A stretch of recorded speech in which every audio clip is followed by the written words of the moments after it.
Welcome to the Nobody Knows podcast with Callie Zamzo. Join us for conversations with local changemakers and hear the stories that don't always get told. It'll be honest, messy and beautiful, touching and humorous. Slow down, pour a glass, and pull up a chair. This is the Nobody Knows podcast. Welcome to the podcast. Oh, I'm so excited to be getting going with this now, with this new revamp.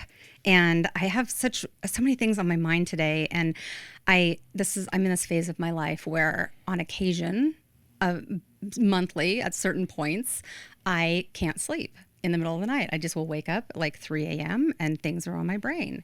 And last night was one of those days, one of those nights. And the thing that was on my brain, and appropriately so, was farmers markets. I was thinking about, as a child, how my parents would seek them out. Like, even when we were on vacation, we would seek out what the local people were growing and then selling.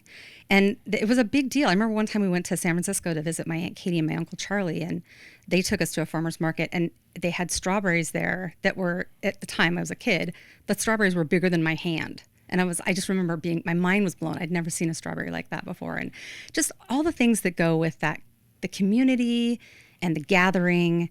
And so I spent some time in the middle of the night, and then thankfully I fell back to sleep again. And here we are this morning. And I'm excited because today we get to talk about farmers markets, and I hope a whole bunch more. Our guest today is Amber Beierle. She's the executive director of the Boise Farmers Market, but she's had this whole life before that I want to talk about a little bit. And then this beautiful, and I think incredibly brave transition to a totally new job, and now doing these amazing things in the community in a completely different way. So I have so many things that I want to talk to her about. Welcome to the studio, Amber. Thank you for being here. Well, thanks for having me. And yeah, just much like my farmers and ranchers, there are many seasons to my life, many seasons to what we do. So there's always connections back to a farmer's market. So you're just instantly, as I'm just thinking about this transition that you made. So can we really quickly just talk about what you did previously, just so that our audience has an idea of who you are and where you came from? Just that classic story of a 2C kid coming to Ada County, wanting to be a teacher, deciding that was a terrible idea for me. I love teachers. I recommend anybody who wants to really appreciate their middle school teachers, just do student teaching for a little bit. It absolutely changed my life. But no, I had a professor that really directed me. I loved history, and I knew I wanted to educate people in some way, and I knew I wanted to tell stories. And so decided to continue on with grad school, and then went through that public history route. So again, being able to tell stories. And as I'm in grad school, there's this opening to be a tour guide at the old Idaho Penitentiary. I'm like, well, that place is cool. I think I could do that. And so did that. And then that was my career. I ended up being the site administrator there at the old Idaho Penitentiary. All puns intended. I loved my time there. I loved who I worked with. I loved history. I loved learning about, there were 13,000 inmates that were there. And I wanted to tell those stories and not to a lot of people would say, that we, like these guys are like murderers and things. And yes, but there's complexities, and it's the human story and the human experience. And for just as many stories about really horrible things or really uplifting stories as well. So that just became my life and what I wanted to do. And sort of accidentally became an administrator, and, had executive talents. I don't know what that is exactly, but sort of accidentally backed myself into that corner, and, took an opportunity that was much larger at a different government agency, and it just didn't work out. In 4 months, I sort of figured out that wasn't the direction I wanted to go, and it was just a great time to have a midlife crisis. So it's always a good time for that, right? Right, yeah. And so this position I see on the Idaho nonprofit job board, I knew I kind of wanted to be a storyteller. I wanted to use my talents and things like that. And my grandfather was a farmer. And so that the immediate thing, like what I did when I applied even, was just kind of told a little story about myself and my connections to the land. And here I am 3 years later. I'm, the director of the farmers market, first director that they had. And they're, we've just grown as an entity and everything. So that's my journey, at least to the farmers market. That's how I got to market. I just because of today and this changing up of this podcast, it's on my heart how scary change can be. So like, you just seem so confident and maybe it's just the way that you're telling the story, but were you scared? Like, was it like, holy crap, I'm doing this thing that's totally different, or yeah. Very calm, cool. No, I was terrified. And I want to hear that. I got to hear that you're a little terrified. No, I think the thing is I'm the best version of me as a leader is my vulnerability. And so I can honestly say part of me not having success in the job that I went to was imposter syndrome. I definitely went into it thinking, I don't know, do I belong here? And am I good enough? All those things. And I think, I think, again, I make all the correlations back to the farmers markets now, because that's what I do, is just, you're mid-season and you took this gamble sort of thing, and you either got to ride it and you got to figure it out as you go along, or what? Yeah. Lose the crop, lose everything. So I think that's the analogy that I try to live by. But, I think along the way, I just have my kids and now my now wife. We were dating at the time, because what a good time to start dating is when you're unemployed and transitioning, in all these major life decisions. So that was a great time. But she stuck with me. So I had those things to just sort of say, these are the ebbs and flows of life, and what can I teach my kids in this moment? Because that's usually what can motivate me, is what can I do for somebody else, and then inadvertently can help myself a lot. So, well, and especially for our kids, I do the same thing. If I can create a lesson out of something, or if I can, I definitely do that too. It's like, okay, this is, how am I mean, even this today, my daughter, quick funny story. I got all ready this morning. She's like, Mom, your lashes, you don't like, and I'm like, but it's a podcast, honey. And she was like, let me do your lashes. So I don't know if you can tell my fabulous lashes today, but my daughter put lashes on me this morning. Absolutely. And I was like, absolutely, okay, but tell. It was right. I know, I'm like, and my husband's like, whoa, what's going on there? But anyway, it's just these things that we do with our kids, like it rounds out everything. And I love it that our kids want to be involved in what we're doing too, that they care about what we're doing. And yeah. Yeah. I actually, not that this is our therapy session, I think as I was going through that, my kids were like, well, why don't you just go back to the old Idaho? We like it there, so having those sort of being able to explain to kids sort of how life works, and also be able to, again, just go back to vulnerability of just I really liked it there. And I took this chance over here, and that's okay, right? We're going to be okay. And sort of the assurance that kids are like, yeah, can I have a peanut butter and jelly sandwich now? This is, again, life just sort of you sow the seeds, and then you just wait for it to grow, and all the things that have to go into it. You got to water it, you got to put your fertilizer on, you got to do all these things, and again, all good analogies for the farmers market and for what was going on with me. Oh my gosh. Well, let's dive into the farmers market. Before we talk about where it's headed, could you tell us a little bit about how it began? Yeah, so I think this is 35 years of some sort of iteration of the farmers market. And for people who have been around Boise long enough, the farmers market was downtown as part of what is still the capital city public market. And so in about 2012, there was, there was a division of priorities, I think, is the best way to put it. And I'm always in a great spot because I wasn't there for any of it. I don't think it's controversial to say it was contentious at times. And essentially what was happening was, at the height, when we think about anybody who's been around Boise for a while thinks about what the market was, it took up all of 8th Street, it took up all of Idaho. It was huge. It was just getting to be this main attraction, which is both a wonderful thing, but wasn't necessarily great for farmers and ranchers who are trying to get serious shoppers to buy products. Sometimes that's more expensive. We were finding out that's not the case anymore, but is a higher quality, and there's like an education aspect to it. So it kind of takes time to be savvy in those things. And it was just not a bad thing, but like it was a tourist attraction. It was, like, let me get a little bit at a food truck sort of thing. Maybe, I remember going down and it's like, oh, let's learn how to pickle, so my ex-wife learned how to pickle because there was stuff down there, but it wasn't the exercise of community that some of our farmers and ranchers wanted. And then also just taking those priorities off the board. And of course a board makes all the decisions and stuff. So there was a split, and there was a decision to make two distinct markets. And so the farmers market became the ag focus, again, I say food focus a lot. So there were food trucks, there was specialty foods, but all those priorities became about getting local ingredients, not just any ingredients, not just at a local grocery store, but truly local, not coming in from hundreds or thousands of miles away, but coming in from the valley. And so that started, it was still kind of downtown, and then moved to where we are right now. It's 1500 Shoreline. And then there was one more move in between. So I know in like just the 35 years of existence, there's at least 6 moves that have happened, and which is sort of like, this farmers, right? It's like change happens. But we continue to work for that permanency.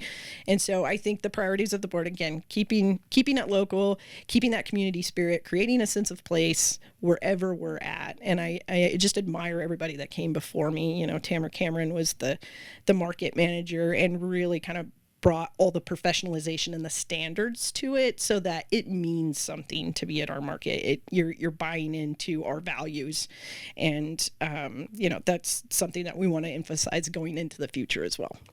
I was a big attender of the first iteration that was the very, very big one, and it was in the blocks right within the city and all that. And then when all the controversy happened, I kind of fell. I wasn't really in on any of that kind of stuff, but then there was a little bit of confusion, like, wait, there's one over here and there's one there. What is the difference? And then this year in particular, my husband and I have made a point. We like to walk on the green belt, and we've made a point to make our way over there just to kind of wander around. And it's just got a completely different feel over in the food part. Yeah, it is. Well, first of all, you're just surrounded by things that my husband's a photographer, kind of on the side, and it's so many opportunities to take pictures of interesting things. Yeah. The food is so beautiful and vibrant, and then the people. It's just a real sense of community there in and amongst the people. It's not like a big impersonal event. Like, it's very personal, and you can talk to each one of the vendors, and it's a lot of just community. Yeah, and I think that's so intentional on so many levels. Number one, if you don't have a close, intimate relationship with where your food's coming from, like, that's been, I think, a problem in our society, is just that disconnect from where's your food coming from. Also, like, where's your money going to? So yes, did you save 20 cents on that? Sure, that can happen. But what are the values behind it? Where's that dollar staying? And then again, going into just quality of the product, that, you can forget about it for a week. It's still good. You can't do that with something that's already been on a truck for a month, or been in on the truck for 2 weeks, in the store for a week, like, all of that has already happened, where our farmers and ranchers and oftentimes are cutting things or bringing things to market, like from 24 hours ago. Right. And that's that promise. And God, just this past weekend, my wife and I were at Fiddler's Green Farm, and I don't eat a lot of eggplant, and I was just like, she's like, well, should we get that? I'm like, well, what are we going to do with it? And Justin's like, and I even said, I was like, Justin, what do you do with it? And he goes into, I don't even remember the recipe because I don't cook. And so my wife is listening. She goes, okay, get it. And those are the exchanges that you strive for, is just like, I know, I know Justin, I know Davis at Fiddlers, and I can trust them with sort of like, hey, what do I do with this? Where, what are you guys doing, or what's coming on, and have those conversations, and, or just like, hey, how's the wife and kids? I mean, that's just that you don't get at some of the bigger grocery stores. I almost named a couple. I'll try not to do that. They're not bad, or They by have their any place means. too. They absolutely do. And I think what we look at, what we talk about a lot is, the abundance mentality. The locally grown food by our local producers could feed the valley, and COVID revealed that because we were wildly successful during that time because of a great model and going to the drive-through, which is a whole other story. But there is an abundance here, and we can feed everyone. So if we can do that, and it's better quality food, and you're helping your local economy, why aren't you doing it? And so that's our role, is to compel people to do that. I think there's a huge part of our society that is very disconnected from where our food comes from. We just are we go to the store, we're worse than that, going to a drive-through and eating a meal that was made 2 years ago, and and now it's, you know what I mean? Like, I think there's a lot of that going on. This is the polar opposite of that.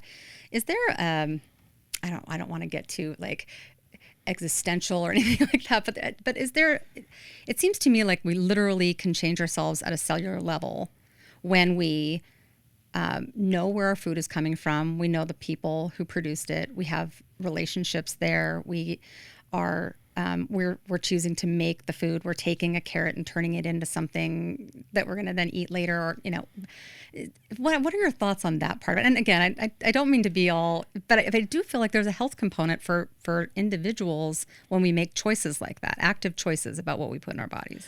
Right. And I think, again, that's part of the stories we're trying to tell, because you can sit there all day with the science of, from that. I was actually just having a conversation about soil, literally. So we have this composting program, and it goes back to, Timber Creek does our, takes that waste and it goes back into compost that some of our farmers are using. So literally you can take the waste from the market, say, they can take tons of stuff. So not just the stems and everything, but all that food waste, the compostable products that we use, and it goes back into that. And so you can literally see that happening. And then from there, just the reduction of, when you use these quality products, the reduction of the gases that go in. And so, like, for example, we know, like, with our ranchers and with meat, we've learned a lot, right, about how much the beef industry in particular is emitting really bad stuff into the environment. And that's just, there's a component of that will happen. But when you've got our ranchers that are doing all of the best practices they possibly can, these are not industry types where it's the maltreatment of the animals, or maybe not maltreatment, but not the best quality, and providing that best, and then spreading things out and not having things in one place that's just gathering these noxious gases and things like that. That's what we offer, is just the best practices part. And like, to your point, I think you can see every step of the way that this quality food product that is nutrient dense, because the longer it's traveling, those nutrients are going to go out. We've also got organic certified farmers. Not all of them are, but we have commitments to no spray, things like that, where being organically certified is a whole process. But you can come and have the conversations. If somebody's like, well, I'm not organically certified, but here's what I do. Here's what goes into your food. And you can just ask them, it's a lot, sure. Can anybody fib? But it's a lot more difficult when you're having that one-on-one conversation. And so to me, at a cellular level, that's everything. So you've got the science behind what you're putting into the soil. You've got the science behind what you are doing or not doing for the environment, and then those nutrients that go into your body, and then just the feeling good about it. Like, wow, I've helped my local economy, and that's full circle for me, because you've got the science behind it and the emotion and the love behind it as well. Yeah, clearly. Yeah. I love that. We were just talking actually before we started the show, and before you showed up, we were talking about this tasting of an apple that, as a kids, we used to have, like, they were the red apples that were mushy, and the kind you would give your teacher, but you would never eat yourself, because they were like, as kids, we were like, no thanks, Mom, I'm not interested in that. And now we know that the nutrient content in those apples are what make them taste so appley and delicious. I remember as a kid, my brother saying that, this carrot isn't very carroty. And I remember we always were laughing about that. And yeah, carrot's not going to taste like a carrot when it doesn't have the nutrients are what make it taste like a carrot. And I think sometimes people, especially if you haven't eaten something fresh before, something local, something that, hasn't been shipped from somewhere else and also was raised in a particular way or grown in a particular way, you don't even know. Like, you're like, I don't like carrots, except for that if you tasted a carrot that was, that has all the nutrients and was grown properly, you're going to say, oh, wait a minute, I think I do like carrots. I just don't like those other carrots. Right. I think our motto just needs to be try this, just because that's part of the battle is just getting people to think a little bit differently about food and our relationship to food. I have 2 young boys of my own and 2 bonus kids, and mine in particular, the pickiest eaters in the world. And so like we have our Sprouts Kids Club and different activities. And one of the most popular things we do is just taste testing, just like, do you like this or do you not, and don't knock it till you try it kind of thing. And so there's a lot of, I try to have that spirit with my kids, of just like, at least try it, Yes, we'll get back to the peanut butter sandwich or whatever, but the mainstays. And it's starting, thank goodness it's starting to work. My youngest is just trying new food, and he will say, he's like, I'm so glad we have the farmers market. Oh my God, great. He's like, he's making me a little advertiser for things. So yeah. Well, I think it's a wonderful segue to talk about all the things. It's not just a farmer's market that you can go and attend. You have a lot of different programs associated with it. Do you want to talk about some of those? Yeah, absolutely. I hit on the Sprouts Kids Club, which we focus on ages 5 to 12, mostly for granting purposes. But we want everybody to know it's a promise that you're getting, quality activities as well. So we have wonderful partners with Boise Urban Garden School, Ada Soil and Conservation Health, and so just lots of amazing partners with teaching kids essentially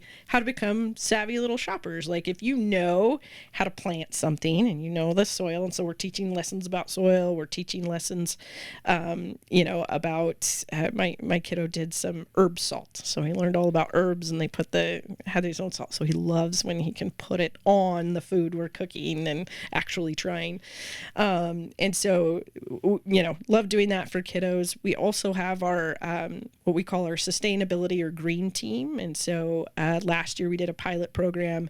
We had never had any sort of recycling or anything to that point, and so with Curbit we did a little bit of an audit on our garbage, like what is actually happening here. And what we found is our team was just wasting so much time with gross, disgusting garbage and putting it on our backs and having coffee drip down, all of the things. And so we were like, let's test this out. And so we actually separated the composting, and we just used, the city composting that's available. And we actually were able to reduce landfill waste by 20%. That's a huge deal, right? Yeah. Like just a pilot program, not a lot of thought. And then we did, partner up with Timber Creek Recycling. So now we're doing it commercially, and there's a lot more stuff that we can put in there than you can with with your compost at home through the city, which is a great program. And obviously any avenue you can take to reduce waste is good, but it's great that we can offer just a little bit more commercially. So you'll see those waste stations, and they're very intentional with a long-term goal. We're not there yet, but long-term goal of just being zero waste, where everything that comes in can actually be used in some way to either be composted or recycled in some way. And the great thing is those initiatives mostly come from our farmers and ranchers, where they're looking around saying, ooh, I don't feel good about that. And if we can make steps to say, hey, these are the eco products that you need to use for testers and samplers, so that again, all the little things you don't think of can go into that. So very excited about the composting program. One other thing that we actually just started last year, and it's because we were already doing it and it was sort of solidifying it as practices, is our vendor assistance program. And so what that means is it's twofold, where we can reduce some of the fees for some of our farmers, ranchers, and makers that, they're struggling. These are small business people and struggling financially. And we do kind of narrow it to groups that need the most help. So whether that's a financial hardship coming from groups that are historically socially disadvantaged, veterans, or new farmers. And so those are the areas where we can reduce their booth fees just to participate, because we do require those. And then the other part was just the anomalies that come up during the year, whether it's a huge storm that knocks out some crops, or a huge storm that knocks out a greenhouse, or a truck breaks down, and that's the one truck that you have to come to market. So we had GoFundMes in the past and very successful. And so last year I said, we need to solidify this as a program, so that through our C3 partner, which is the Treasure Valley Food Coalition, that we can, fundraise for this. And I kid you not, we passed this initiative on a Monday. There was a huge storm that came through and knocked out half of True Roots Farms. Microburst, just comes through, and so they couldn't come to market. And they're literally, I heard Ian talking about, like, I'm looking and seeing if I need to get a full-time job and stuff like that. So our community rallied together, and it really was just a call to action to say, hey, they need help. And in less than a week, we raised $11,000, and they could all that did was tide them over so that those crops that were saved or had just been planted could come up. And so those values were already there and existing. And so as an organization, we can just solidify that and bring that together. So I'm really proud of the vendor assistance program, and that's my heart and soul. We actually are in the middle of something right now, getting some folks who were in an accident. It wasn't their fault, and that's their truck that comes to market. And these are just the things that we're there to help them out. And no knock on big corporations, but you're not going to get that from them. It's going to be, sorry, tell us when you come back and we'll use you. Whereas we say, hey, we're going to actually do the things to get you back to market. And I just, I won't get too emotional, but I get choked up, because I have the relationships with these folks, and any shopper does. No, not just the executive director, but anybody who has these relationships. So that's also a wonderful program that we have. And then finally, our mobile market, which is now a partnership with the City of Good, where we purchase from the farmers. This is just an additional farmer for them, but we actually go out into the neighborhoods with a mobile van, and now it's an electric vehicle, so it's even cooler. Wow. Has solar panels so that it can power the refrigeration and everything on board. And now through the City of Good, we're doing a pay what you can program, which is awesome. So farmers are getting fair market value for their food, but the folks that need it most, just pay what you can. We're in your neighborhood, we're at different stops, and we do try to target those stops to areas of need or food deserts. And it's a wonderful thing that it's great to see that grow through collaboration. Just going back to the nutrition part, somebody is in a situation and where they're juggling a lot of things in their life, and then you also aren't eating food that is nourishing you. I don't even know how you get out of that.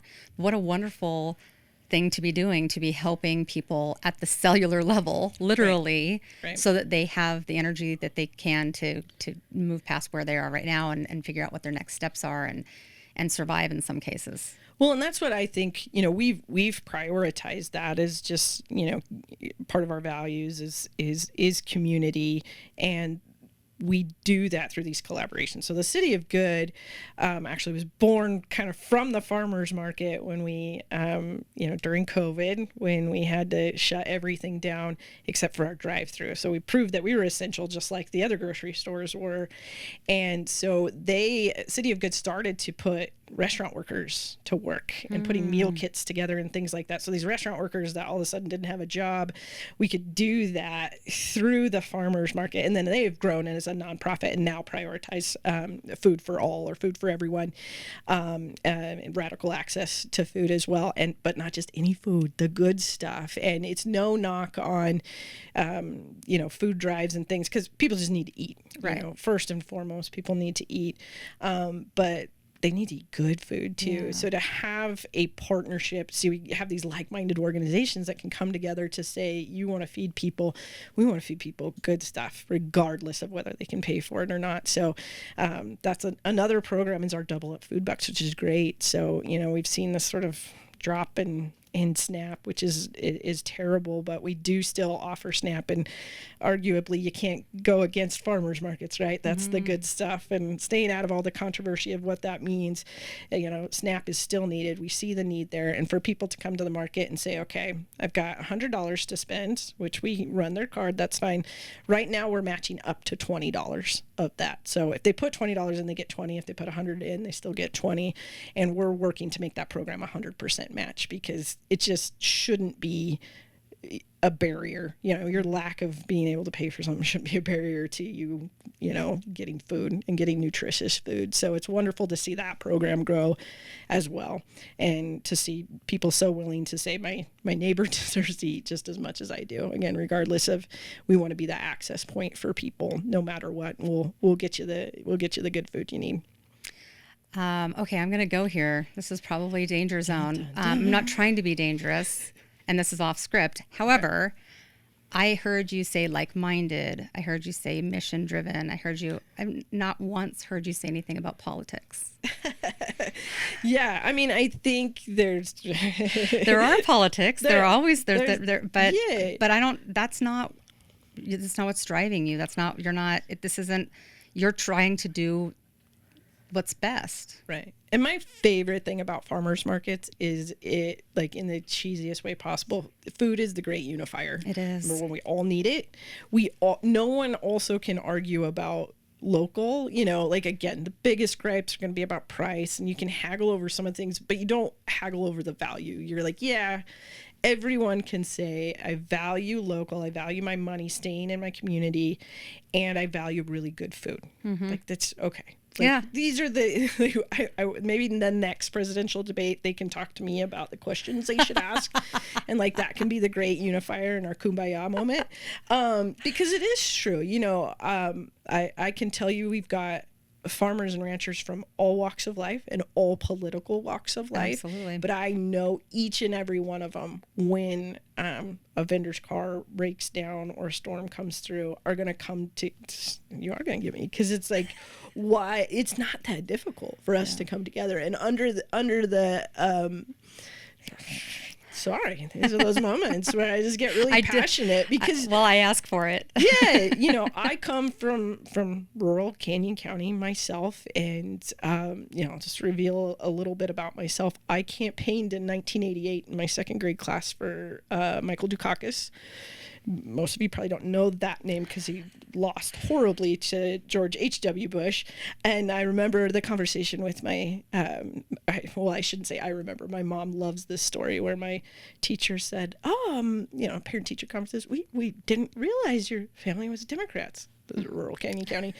And my mom goes, We're not. Amber is who she is, So I think, but to me, that's what I see when I see my farmers, maybe conservative, liberal, whatever it is. We just come together and we're like, hey, we have this great idea. Let's come together so farmers and ranchers can get to market. And that's all it is. And that's all it has to be. Do we have values that sometimes may be considered radical or whatnot? Yes and no. Like, again, you're not going to argue with clean air, and you're not going to argue with good soil and keeping poisons and pesticides off of things. And so, the great unifier, and a little bit of, knowledge about who I am, I guess, too. I thought you handled that very well. Okay, good. That was beautiful. Okay, well, so how has your relationship with food and land changed over the years? How was, like, on a personal level, being from Canyon County and that sort of, like? Yeah, I grew up around mint fields. It's so funny. Cut mint. People are like, it wasn't that wonderful, but not when you were surrounded by it. I mean, that's an overpowering stink. But no, as I mentioned, my grandfather was a dry farmer in Kansas. That was how my mom grew up, was wheat fields and things like that. So I always had that appreciation of the hard work and the drive of farmers, and I think really grounded me. Just being around that stuff. But also spoils you for what is in abundance around you. I remember the onion trucks out where I, talking Greenleaf and Wilder area where I grew up. And, that's sometimes my mom would be like, oh, hey, the onion fell off. Go pick it up. Like, we would get it from the side of the road. We did too. Right. We grew up near canals and ditches where there was asparagus. And my mom, it's so funny. Like, these lessons have helped me through time, is that my mom's like, cut it right. Because if you don't cut it right, it's not going to grow back. Right. Yeah, like, your mother and my dad. Like we would, like, you do not snap that off. If you snap that off, you're in trouble. Yeah, exactly. Cut it properly. So I had, like, access to all this stuff that I could literally go in my backyard. They grew melons back there sometimes, and they'd be like, help yourself. These are farmers. And so, like, I just had it all around me. So there's that when moving to Boise, you know, that, which is the big city, of course, when you're from rural Idaho, is just that sort of shock of like, oh, this isn't everywhere. This isn't in abundance everywhere, but it's close enough, you know. And then of course now where I'm at, like, yeah, but it's not that far. And so the fact that we need to prioritize how we manage lands, what growth looks like.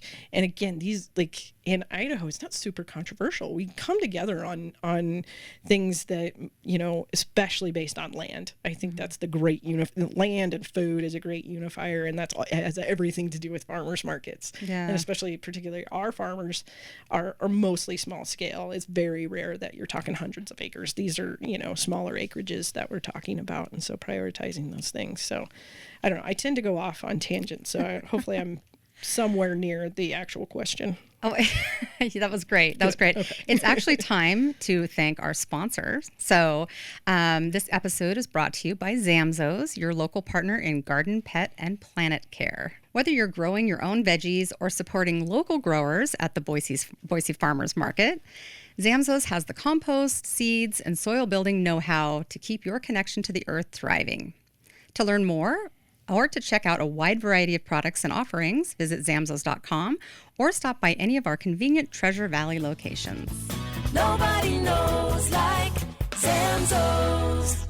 I do have a quick story for you. My son, we were walking through a store, and he decided at the top of his lungs to repeatedly say, "Nobody knows," and just wait for other people. This is a 7-year-old. That's so cute. And literally people like Zamzows, you know, like through the whole store. And I was just like, I mean, people are laughing, looking at me. I'm like, we let our freak flag fly. We go love out. that. But also clever advertising. So well, that's everybody knew it, and everybody was out more than willing. I'm going to give credit to Art Gregory. He's a 33-year employee at Zamzows, and he's the one who came up with it. And the big thing was because everybody kept saying Zamzows. Right. And so the whole idea was that we would have this rhyming thing. So then people will still say, "Nobody knows like Zamzows." And I'll be like, you missed it. So close. So close. Right. But I love it. It's a measure of how local you are. Yeah. You can get it, you know.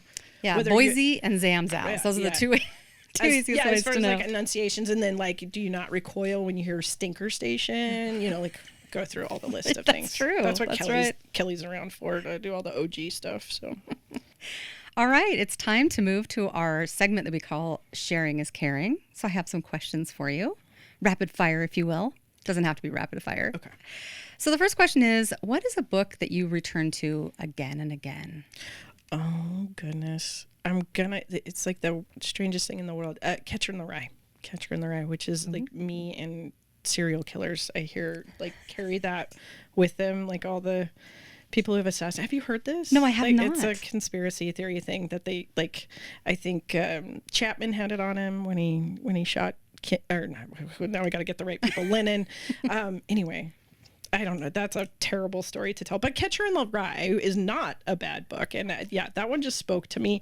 I think it's one of those when a book speaks to you at a particular time in your life. And it was a time of transition and change. I was actually in grad school when I first read it, which is funny because I had tried to read it in high school and just couldn't get through it because it didn't speak to me. Right. But yeah, just that Catcher in the Rye. That's my go-to book. Believe it or not, I think I read it 2 summers ago, for the first time. Oh, yeah. I was like, I've never read this book. I got to read this book. Right. And I think we're all Holden Caulfield at different times in our life of just everyone's a phony. And it's, you know, there's a lot of like existential things in there and transitioning in time. So I kind of go back to, I guess that reveals a lot about when I'm going through changes and transitions and things that I go back to it. I thank God for books. Yes. That's what I have to say about that. Okay. How about a podcast or an article that has changed your perspective?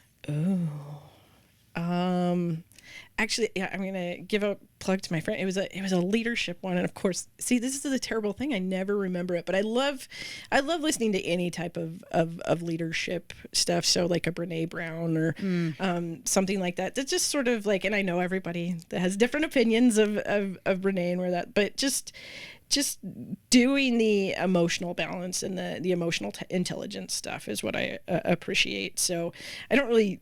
I think I do it more to just see what's out there and see what lands. But anything that has to do with, that vulnerability, Yes. like going full circle back to that, like those are the things that I appreciate. So There's a Brene Brown quote about this time in our lives, this middle part of our lives as women, and I can't read it without crying.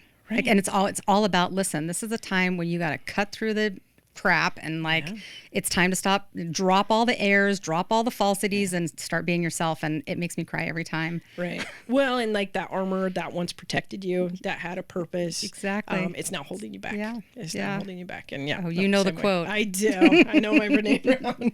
That quote. I just read it again yesterday. I'm like, nope, still makes me cry. Okay. How about a favorite market vendor or a dish? Whichever's easier to answer. Oh, right. Yeah. Like it's easy to, who's your favorite child? Who's out there? I love those guys. I mean, I'll do the easy answer for right now.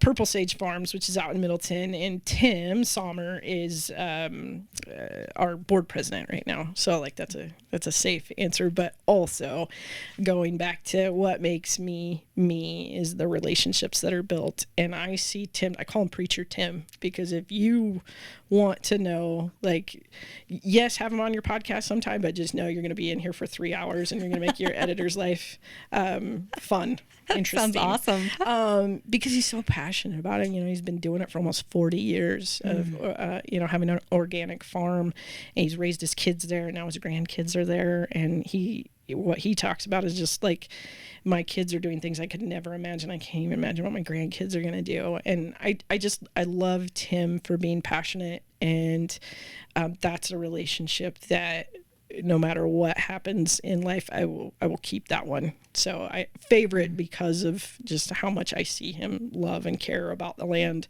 his family, and the priorities of the farmers market. Okay. It sounds like it's somebody I need to know. Everybody needs to know Tim. Preacher Tim. All right. And then something that's bringing you unexpected joy right now. Oh, unexpected. Well, tomorrow I go on vacation with my kids. I don't know if that's unexpected, but any moment that I can have watching my kids be goofy and silly, which mostly is we've got this front swing in our yard, and I'll get myself a good local brew and I will sit there watch my lawn getting watered and trying to zero escape as much as I can, so I'm a responsible person. And just watching my kids brings me so much joy, and it's such a cliche, but it's so true because I like watching them navigate the world. And again, my youngest and my oldest come up with the weirdest games or songs or things like that, and when you can experience that on a daily basis, that's the joy that you live for. I feel that. You're so present. You're just a present human being. I feel like you're very present with me today. I can imagine your kids feel like you're very present with them too. You just feel like somebody who, if you're in a moment, you're going to be in that moment and you're not thinking about anything else. You're right here. Other than thinking about my vacation at this exact moment. But no, I think that's, like I'm just going to make the parallel right back to the farmers market. That's what it is. Mm-hmm. These veggies are there. They've got a short shelf life, and appreciate it for what it is, and when it's at its purest is when it's best for you. Mm-hmm. and capturing it when you can. So. Oh man, I just got to tell you on a personal note, so I'm probably going to say this on a lot of these podcasts because I'm living it right now, but my daughter's about to go away to college. I have one, and she's about to leave, and she's flying the coop far, far away, and she's spreading her wings to fly, and we're very close. So everything is very poignant right now, but everything, we're, like this morning when she wanted to put eyelashes on, and I'm not that person. I was like, yep, put them on, sister, because it's a little bit of time I get to have with you, and I'm just cherishing those moments so much right now. Yeah. These kids of ours, they change our lives for the better. Right. Suck our little souls and fill up the cup in the weirdest moments. They do. It's true. Okay, well, so now this is the part of the podcast where we ask you about a fun fact that in your life, either, in your job or in just anywhere in your world, what is something that nobody knows? Yeah. I actually did think about this a lot, and there's going to be some people that are like, I know that, but I think what surprises people so much is have a not so mild obsession with Amy Grant. So Amy Grant is like my hero, my church. You want like I was not expecting this answer. I love it. Of everything. Yeah. But there's she sings a song called Trees Will Never Shade will never see, trees will never see. So essentially it's about you plant a tree and it's like the shade from that tree you're actually never going to enjoy, but you're doing something beyond yourself and that you can enjoy that. And so like those are my Amy Grant moments all the time. And I love it because my kids will be like, when I'm really irritable or I'm sad, they're like, Mom, you want to put Amy Grant on? Do you need Amy Grant? And so yes, I think I mostly say I just want to put it out in the universe so that she knows I'm safe. I'm not weird, but like those people that are out there in the universe that like have all these talents, and I'm just always amazed that you changed my life. You have no idea who I am. I am, not nothing, but like. You don't know that, and here you do something, you use your talents in a way that profoundly affects me on a daily basis, and those are like the cheesy things so Amy Grant, there you go. Nobody knows except now. Everyone knows how obsessed I am with Amy Grant. So Well, first of all, I'm going to go and remind myself about Amy Grant, because I think I only know one of her songs, but maybe I know more than the one. You do. You know, baby. Yes, That's what love is for. I will remember you. Yeah, you do. She's been the soundtrack to your life, and you didn't, I didn't even know it because she's there at the dentist office, and she's there at the mall over the intercom. Well, I don't mean to be cheesy, but what you're saying about her affecting you and her not even knowing it, I suspect that you're doing that. I suspect that you are embodying that. I know that you've affected me today, and this has been a wonderful conversation. I've absolutely loved it. Thank you for being here. Thanks for having me. This was great. Okay, it's time now for the Zamzows Tip of the Week. This is a time that I get to share, a little tip or tidbit about how maybe you could be doing things differently in your yard and garden or with your pets. So today we're in the heat of the summer right now, definitely the hottest period of time, and people's lawns are crashing like crazy. A lot of times people think that has to do with watering. A lot of times it really has to do with the fact that your lawn needs nourishment. But unfortunately, in the heat of the summer, we can't put down normal fertilizers because it'll burn your lawn. So we have a product called HumaGreen. It's only available at Zamzows. And what it does is it supports the life in the soil by adding carbon back into the soil. And carbon is, especially in our soil, it's very needed. We're very low in carbon. So anytime that we can add carbon to the soil, it's going to boost the life in the soil, and it's going to help any plant that is around it is going to do better.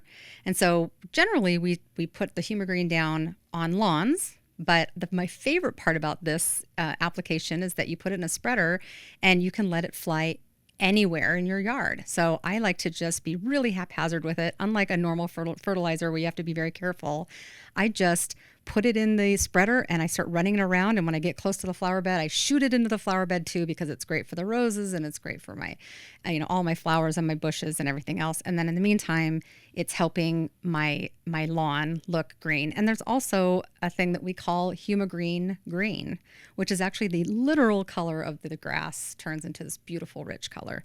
So your tip of the week is, in the heat of the summer, turn to HumaGreen because it will help in every way. If you enjoyed today's episode, be sure to follow the podcast, leave a review, and share it with a friend. And of course, go visit the Boise Farmers Market. I highly recommend.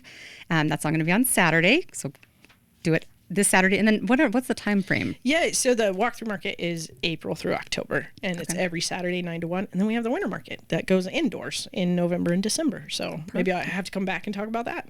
Love it. Love it. So definitely do that. And then if people want to get a hold of you, or if they want to learn more information, where would they find that? The World Wide Web is a beautiful, beautiful thing, right? No, so the BoiseFarmersMarket.com, and myself, I'm always available for conversations and collaborations, and love to hear from anybody. So Amber at TheBoiseFarmersMarket.com, and you got direct access to me. Oh, fantastic. thank you again for being a part of this podcast and being such an easy guest today. You're just, you're wonderful. Right. Whether or not I just spill it out, whether or not you wanted to hear it or not. So I wanted to hear it. There We all go. wanted to hear it. All right. All right. We've got more stories ahead from the people shaping Boise. Thanks for listening, and we'll talk to you soon.